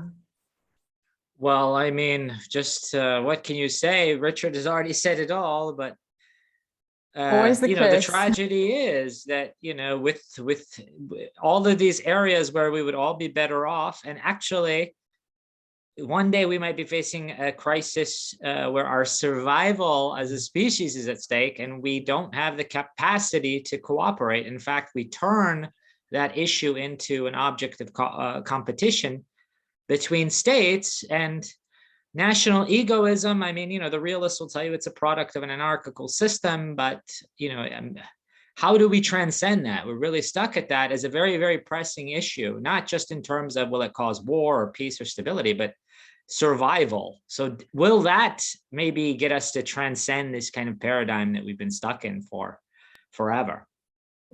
More questions. Alexander, so we were talking about more questions, no answers. No answers. Yeah, Alexander, any final concluding remarks before we end our wonderful session today? About these vaccines, or so-called vaccine war, I think it's very regrettable that various countries see the efforts of others to like spread their vaccines as something hostile, and they look at this in the paradigm within the paradigm of struggle with each other or security or anything like that. For example, if we take Russia, it's only natural, I think, that Russia sells its vaccine to its to countries with which it has good relations with, because those with which it has bad relations are not going to buy it. China, by the way, sells it to anybody who wants it. I myself went to several countries, and for example, in Serbia, there's a lot of Chinese vaccines. You can say that, of course, that they want to have some influence there, but I also went to Montenegro, where the majority of vaccines are also Chinese, despite the fact that it's a NATO country. And I think it's just because it's cheaper, or probably they gave it for free or something like that. And it does mean that they want more influence, kind of political influence in Montenegro. It just means that first they want to get money for it, and there's nothing bad in some countries are trying to spread their vaccine. What would be good, I think, is that other countries, instead of fighting this and waging vaccine wars, would have some kind of coordination. For example, how could we spread all the vaccines in a better way, in a more equitable way, you know, so that everyone could get it. So this is very regrettable, but this shows that what I was talking about in the beginning, that we all seem not to be quite ready for the global threats which threaten every state and every nation. Instead, we're still thinking from the point of view of, you know, local national gain or loss. Well, so I hope that we are going to change, but I'm not very optimistic about it. So yeah, I think I like how it's been almost 2 years, right? And we're still talking about how we weren't ready for this, or we aren't ready for this. Yeah. As Richard says, we're all in it in the same boat, right? We're all in it together. So yeah, we're still on Zoom. We're still on Zoom. Exactly. And for the time being, it's going to have to be the case. But the good thing is that Zoom today allowed us to gather over 50 participants at the height of this wonderful session. I do thank you, thank you, Richard, thank you, Andre, thank Alexandra as well.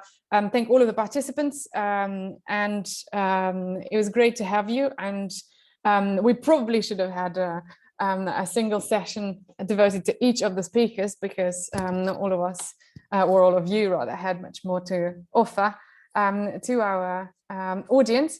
But it was great to have you, and I look forward to continuing to work with you in the future. Thank you so much. Thank you.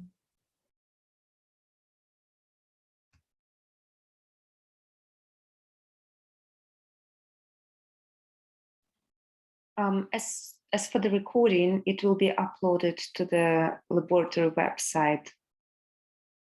Yes, Adrian, so the website of the laboratory is going to have all the recordings of the seminars. Thanks. All right. Всем пока.